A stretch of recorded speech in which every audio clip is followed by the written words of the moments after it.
What if I told you that the biggest obstacle to learning English is not grammar, is not vocabulary, and is not pronunciation? It is the moment you decide to stay silent because you're afraid of making a mistake.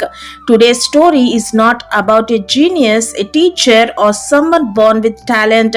It is about an ordinary woman whose life was filled with responsibilities, failures, and self doubt. She had no special education, no expensive courses, and no perfect English. But she had one thing that changed everything, a reason strong enough to never give up.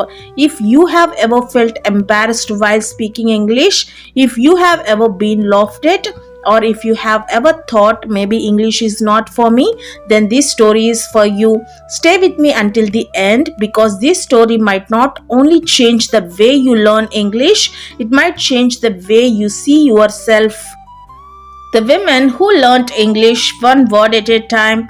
Every morning before the sun painted the sky orange, Meera woke up. She cooked breakfast, packed lunch for her children, cleaned the house, washed clothes, and rushed to work. By evening, her body was exhausted, but her heart carried one silent dream. She wanted to speak English. People often laughed when she tried. Whenever she spoke, someone corrected her grammar. Some smiled politely, others laughed openly. Every mistake felt like a small stone added to the heavy bag she carried inside her heart.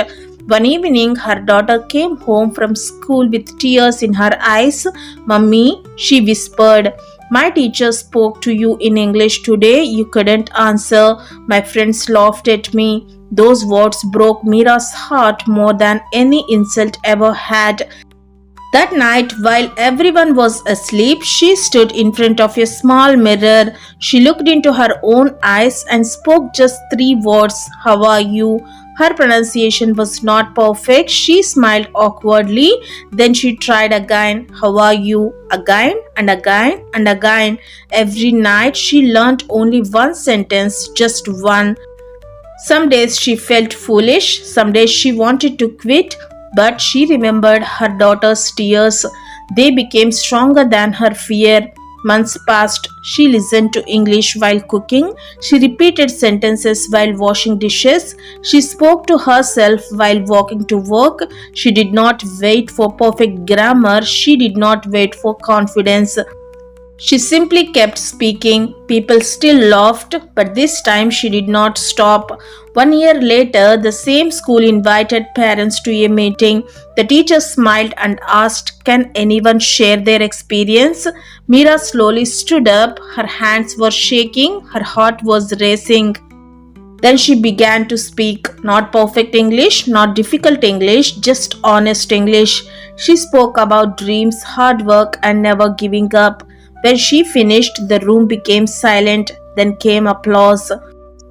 Her daughter looked at her with proud eyes, the kind of pride that no exam score could ever create. On the way home, her daughter held her hand and said, "Mummy, today my friends didn't laugh. They said they want a mother like you." Meera smiled. At that moment, she realized something powerful. She had not only learned English, she had taught her daughter what courage looks like. If you are learning English today, remember this. You don't need expensive courses, you don't need perfect grammar, you don't need to impress anyone. You only need one word today, another word tomorrow, and the courage to continue when nobody is clapping. Because fluency is not built in one day, it is built in thousands of tiny moments when you choose to continue instead of quitting. One sentence, one mistake, one conversation, one day at a time. The people who laugh today may be the same people who admire you tomorrow. Never let embarrassment steal a dream that could change your life. Keep speaking, keep learning, and one day someone you love will be proud because you refused to give up. Before you leave, I want you to remember one simple truth. You don't fail because you make mistakes. You fail only when you stop trying. Every English speaker you admire was once a beginner. They also struggled to find the right words. They also mispronounced sentences. The only difference is that they kept going when others gave up. So, from today, don't be afraid to speak. Don't wait until your English is perfect. Speak with the English you have today, and tomorrow it will become even better. One day you will look back and realize that every mistake you made was actually a step towards fluency. Now, let me leave you with a question. If you had a magic button that could make you speak perfect English instantly, but pressing it would erase every struggle, lesson, and memory that made you stronger, would you press it, or would you choose the journey that transforms you into a stronger person? Think about your answer.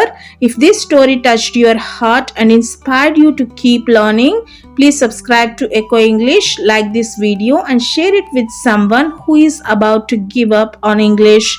Remember, one word today, one sentence tomorrow, one confident conversation one day. Until our next story, keep learning, keep speaking, and keep believing in yourself. See you in the next video.